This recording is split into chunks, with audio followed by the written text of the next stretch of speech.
Hello, welcome to week 1 of the Back to School Book Challenge, Art Challenge. I hope you're excited as I am to do some artsy crafty stuff with books. So I'm going to go over the supplies you need for today's project because we're not using all the supplies for every project every day. So what I need you to do is, first, there are 2 books you should have. There should be your hardcover thick book that will be used for week 5. Okay, set that aside because we're not going to need that until week 5. You should have another book that you're doing a lot of projects with, so we're going to need that book. Okay, obviously we're going to need a book, right, for these challenges. You're going to need your pencil. You're going to need paint, any kind of paint you have laying around the house. Now here I have acrylic. It could be any color you want. It can be, you might have craft paint, these dollar paint bottles usually for stenciling or whatnot at the craft store. That's fine to use.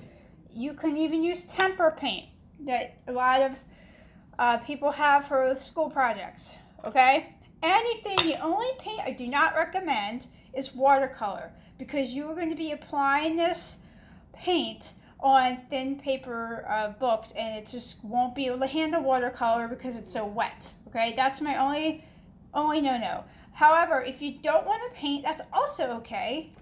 You can instead, if you have markers, you can use markers. You can use Sharpies. You can use colored pencils. Anything that will cover the surface and decorate a page full of words that can cover words will be fine. You can even use collage, whatever. So go pick your medium, pick your book, and get a pencil. That's all 3 things that you need, okay? So what we're going to do first is get your book, and you're going to find a piece of paper in here that has words from top to bottom. So, for instance, this will not be a good page to use. I already started a couple of these here. That won't even be a good page to use. Obviously, that won't be a good page to use. So you want something like, for instance, here, that will have words from top to bottom. Now, book people, this is going to be a challenge. Like for myself, we're going to tear the page out. But it's for a good cause, right? So you're going to gently take the paper and slowly tear it out. You're only going to need 1 piece for today, unless you want to do more than 1 project of the same thing. All right, so what we're going to do with all these words, we're actually going to make poetry out of this.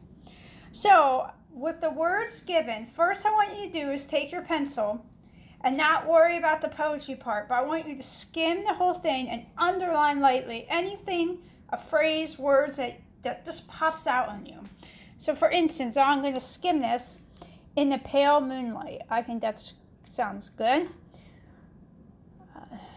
Let's see. Useless speech. The gray dawn softened the sky. Early ride.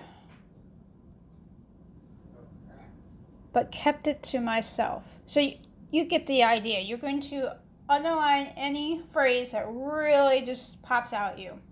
After you have them underlined, you're going to go back and try to create a poetry. Obviously, you're going to have to read the poetry like you would read normally. It has to flow from top to bottom. And you're going to go over this. So let's just say, oh, I really like the pale moonlight, but useless speech doesn't go well. I like in the pale moonlight, gray dawn soften the sky. So I'm going to erase the underline of the words I might not want to use. And maybe I'll add another one. That's why you're using pencil right now, just to kind of brainstorm and get an idea of what you want. Once you have your words picked out for your poem, now this can be a long poem, it could be just a sentence or a phrase. It does not matter, anything that inspires you. So here I have already selected a poem here. So I have selected, it seemed wonderful to say such a thing. Expecting, no trouble. I'm just as glad. So that's what I decided to use. What you're going to do is all the phrases you decide to add in your poetry, you're going to take your pencil and box each phrase in. And it's going to look a lot like that. Now, why are we boxing these phrases in? Because when you apply whatever medium you choose on the paper, you want to make sure you do not cover these words. Because these words are the ones that are going to pop out. You're going to want to cover all the rest, but you don't want to cover these. Okay, so that's the purpose of that. Now, once you get your poetry boxed out, you're going to take your medium and you're going to decorate, or whatever you want to say, the page to reflect your poetry that you chose. So it's supposed to go with it. If you're not an artsy person and this intimidates you, it does not have to be anything really hard to do. I mean, if you just want to take some color and do abstract and it's a sunny poem, to just paint some yellows and oranges. It does not have to be anything. It could be abstract. Just express yourself any way you like. If you're into art journaling or Bible journaling, this might be really up your alley. You can get your illustration pens and illustrate all around here. You can paint a picture. You can do a collage. You just don't want to cover up your words. Anything you like, just go with it. So I did a quick example just to show you an idea what it's going to kind of look like. Now I did a painting though, a very simple one. And you can see the words are popping out here. And that's what you are going to aim for. So here I chose, I should be lucky enough to realize that good people will be finished.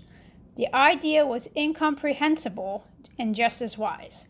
And what I was thinking when I did this is, whether you're good or person or evil person, whatever, we all go through life as it's the big picture. We all go through life kind of the same way, and we all have to die someday.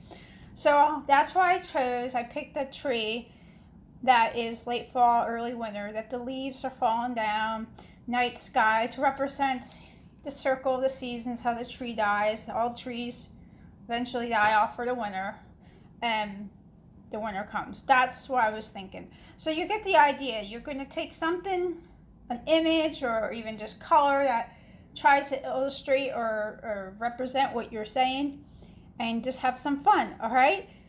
So do that, and then take a picture and post it for the group for us to see. Now, when you take a picture, I'm pretty sure most of you, the viewers, aren't going to be able to read your poem.